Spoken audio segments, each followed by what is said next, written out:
October 1st, 1968.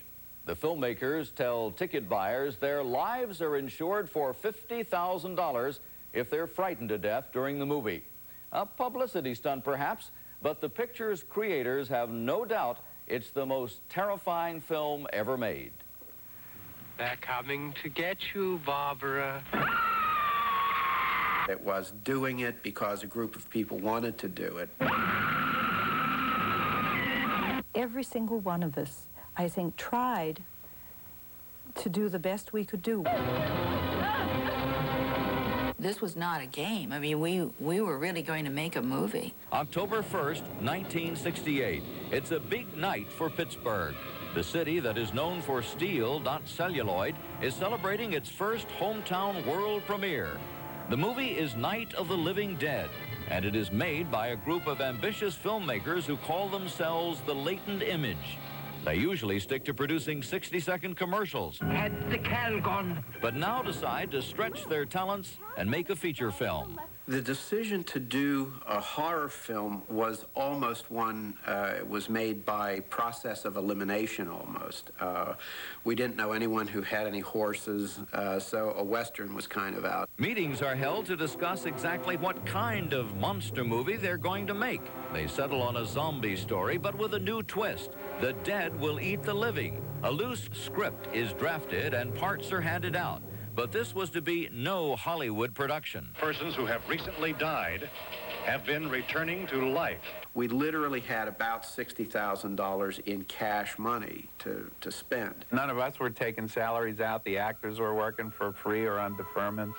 Everybody was just there to, try to make that movie. It was a real, let's get a barn and put on a movie project. We were really soliciting props, furniture, costuming, and everything we could from anybody who was just willing to help us. Nearby locations are chosen based on cost efficiency. A deserted farmhouse is to be the film's main setting, and a graveyard 20 minutes outside of Pittsburgh is selected for the shocking opening sequence. The zombie terrorizing the young couple is Bill Heinzman. He's doing camera work for the film and falls into the role of lead ghoul by chance. I was very thin. I looked like a zombie. So I threw my old suit on and threw some makeup on and became one of the zombies. I didn't even look at the script because I had no lines. All I had to do was, and I was very good at that. But zombie casting isn't always this easy.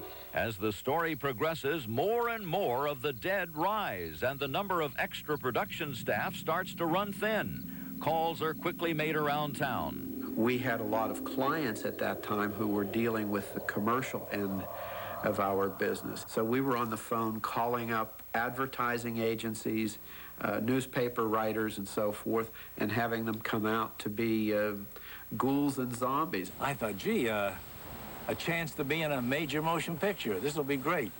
Ghoul or not, it made no difference. I had my English teacher's father out there, and my father was out there, and his golf friends were out there. We had all kinds of family. While working on a limited budget often evokes a feeling of camaraderie on location, it also causes moments of danger. We were going to shoot the Molotov cocktail scene, and we didn't have a stunt man, and we didn't have an asbestos suit or any of that stuff. And I stood in a puddle of gasoline. We made a puddle in the grass, and so off camera, someone would throw a match, and the flames would leap up my leg and into my back, and then I just would stagger away from camera until I could feel the heat getting too much. And when I was out of sight of camera, there were people there with blankets ready to smother the flames. Everything we did was chancy. But, that didn't matter. We did it anyway. We were intense about the film. It was the only thing. We had to get this thing finished, and we had to do it the best way we could do it. When Night of the Living Dead is completed, the filmmakers decide to spend whatever money that is left on a glamorous premiere, Hollywood style. We did go all out as we could afford to go. We could only afford to hire 2 limousines. You'd ride up to the corner, get out, and look around, act like a movie star. and then the limousine would go around the corner and pick up somebody else. The gala premiere is an evening that the filmmakers will not soon forget. But for George Romero, an even greater moment is to follow. Carl Hardman had this big Lincoln Continental, and we all got in that and went to a drive-in and saw it at a drive-in, and that meant more to us than the premiere. I think we all, you know, brought a six-pack and some chips, and that was the good time. Night of the Living Dead became a cult classic and one of the highest-grossing horror films in history. A remake of Night of the Living Dead, this time the blood and gore will be in color, is due out next week. George Romero has gone on to become a leading horror film director in Hollywood.